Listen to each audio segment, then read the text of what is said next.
देखिए, जो कुछ भी बांग्लादेश में हुआ है वो बहुत दुखद है। और जैसा कि बांग्लादेश की प्रधानमंत्री शेख हसीना ने कहा था कि अमेरिका यहाँ पर सेंट मार्टिन जो द्वीप है उसको, चटगांव को, म्यांमार के कुछ हिस्सों को, मणिपुर के कुछ हिस्सों को, मिजोरम के पूरे मिजोरम को, नागालैंड को मिलाकर एक अलग ईसाई देश की मांग कर रहा था।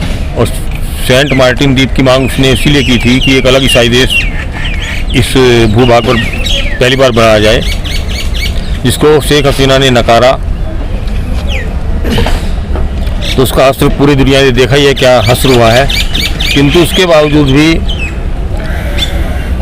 शेख हसीना की सरकार को गिराना मुख्य मकसद नहीं है। मुख्य मकसद है एक ईसाई देश बनाना, नया ईसाई देश बनाना।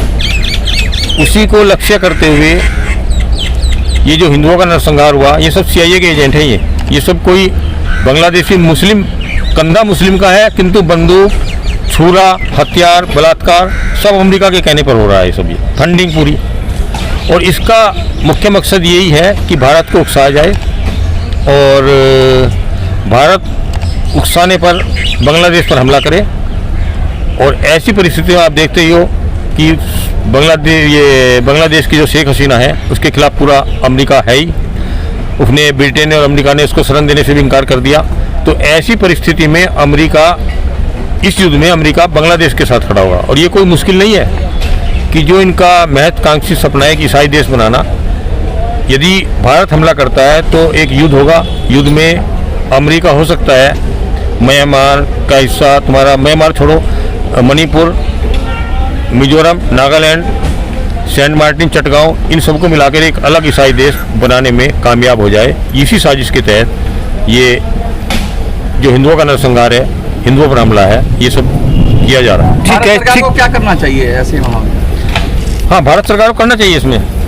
ऐसे में अपनी सीमाएं वहाँ के हिंदुओं के लिए खोल देनी चाहिए।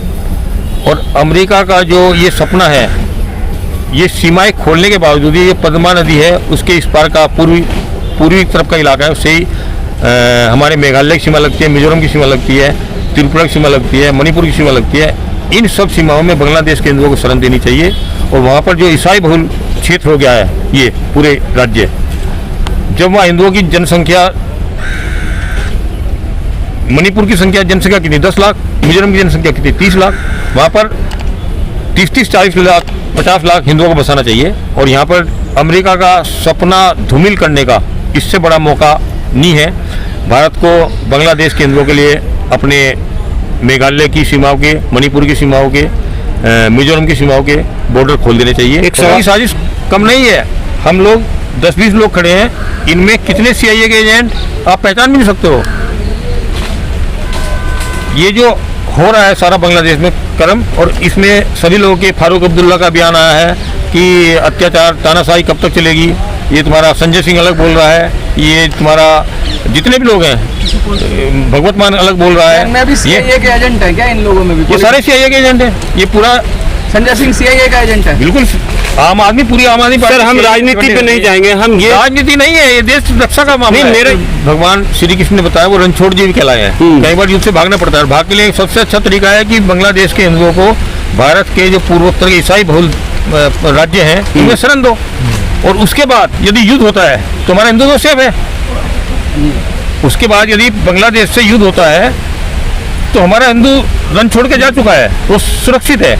और जो भी मिसाइलें लगेंगी, जो भी उन अत्याचारियों पर लगेगी, उन अन्याय पर लगेगी, जिन्होंने मंदिरों को तोड़ा है, जिन्होंने हिंदुत्व का विनाश किया है, वो सारे के सारे जितने भी CIA के, अमेरिका की फंडिंग से लोग चल रहे हैं, उन सबका निश्चित रूप से विनाश होगा। हमें हिंदुओं को सुरक्षित रखने के लिए मैंने भारत सरकार से मांग की, हमने ज्ञापन दिया था कुछ दिनों पहले बांग्लादेश के को लेकर, और उसमें हमने यही मांग की थी कि बांग्लादेश के हिंदुओं के लिए जो भी सीमावर्ती राज्य हैं और खासतौर से ईसाई बहुल राज्य हैं, उनके सीमाएं खुली जाए और वहाँ की ईसाई बहुलता समाप्त कर दी जाए। यही अमेरिका का सबसे बड़ा करारा जवाब होगा।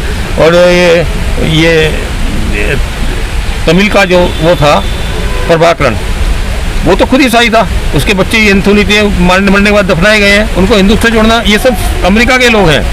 ठीक है सर। और इन अमेरिका के लोगों के खिलाफ हमें खड़े होना है। और भारत में भी इन लोगों की कमी नहीं है।